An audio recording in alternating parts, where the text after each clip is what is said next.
this program has been an interesting journey because it shows me the opportunities that I have in reaching out to rural communities. And what I'm taking with me is a clear knowledge of challenges faced by rural dwellers and the opportunities that exist in reaching out to them in digital finance services. And I'm so grateful for this forum, and I look forward to implementing some of those learnings into my country. This program has been really useful for me to share the African experience, like what works and what doesn't work, so I can take away like what good things, so that we don't have to do a lot of research, and we'll just leave the bad things or what things that didn't work well. So I have the opportunity to learn from the mistakes that have been made here and capitalize on the success stories here. It's been great being here because Africa is the place where everything is happening in terms of the digital financial services. Nothing is happening in our part of the world, as far as I can see. So it's great being here. It's just great learning from different experiences of different countries, different models, what has worked and again what has not worked. We hope that we can go back and then implement many of the learnings that we've gathered here. What I'm taking away from this conference is that we are going to seriously sit and see how we can explore the possibility of partnering with MNOs so that we can create this effective agent network that can save our people in Zambia. My take home from all the workshops that we've had for a week, basically I've learned that almost 60% of our clients actually coming from the rural areas. And the products that we've been designing are basically products that we've been pushing in their throats, and I don't think they can actually benefit a lot from them.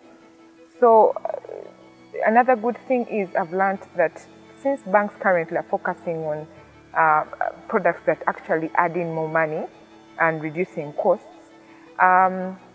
MM4P, I really thank them for what they are doing, and I think we are going to work very closely with them to help us solve the financial side of it, to cover up that gap.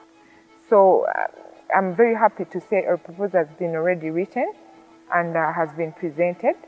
So might really take home, and actually what I'm going to follow up come next week is how far the proposal has gone. We already have some products that we had actually let go because they are not bringing in any money and they are for the poor. So we are going to actually focus on those and how to make sure we give them at almost a free rate, because it will be easily financed by MM4P.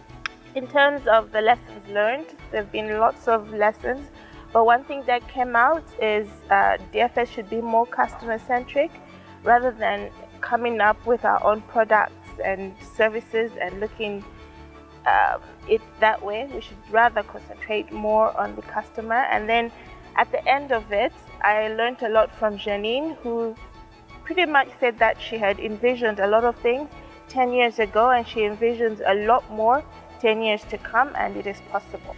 My 3 takeaways from this conference is 1, we need to collaborate a lot between all the partners, whether it's a financial institution, mobile commerce, or an NGO, in order for us to win this battle of financial inclusion. No one can do it on their own. And I think the second takeaway, and something that we learned when we went into the villages, was research is key. You need to understand the customer journey as you design and implement products and services for financial inclusion.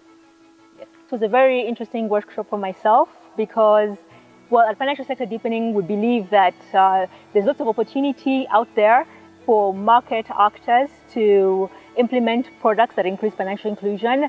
I have seen in the course of this week that a number of players in this field have realized that there are indeed opportunities and that their strategies are aligned with that. So as a take back from me, I am going to contact these different organizations that I've met here, and I am going to see how we can partner with them to support them to roll out products that indeed increase financial inclusion.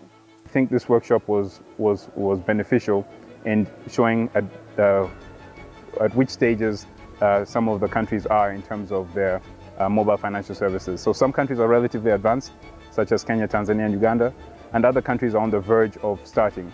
And those countries that are on the verge of starting can learn from some of the work that has been done in Kenya, Tanzania, and Uganda, and I urge them to borrow a leaf so that they can also follow suit. What I'm taking home with is right, like I explained. We started Orange Money in 2013, and right after we were reacquired as AfriCell, and it has given us an opportunity to go back to the drawing board. So what I'm taking home is mostly the different methods and different methodologies that are being adopted by MNOs and banks to reach the rural, and I'd like to marry them to make sure that at least we have a diverse means of serving the customer at the end of the day. I participate in this program that very helpful for me to get the new knowledge, new experience to develop the new service, because the mobile finance DFS not yet implemented in the Laos. We plan to launch the pilot project within the July of this year. Part of what we've been doing while we're here is literally going rural. We've taken everybody out to rural areas of Uganda. We've had them talk to agents, talk to clients in a very structured way, and start thinking through their own challenges and hurdles that they face in reaching those populations and how they can fix them.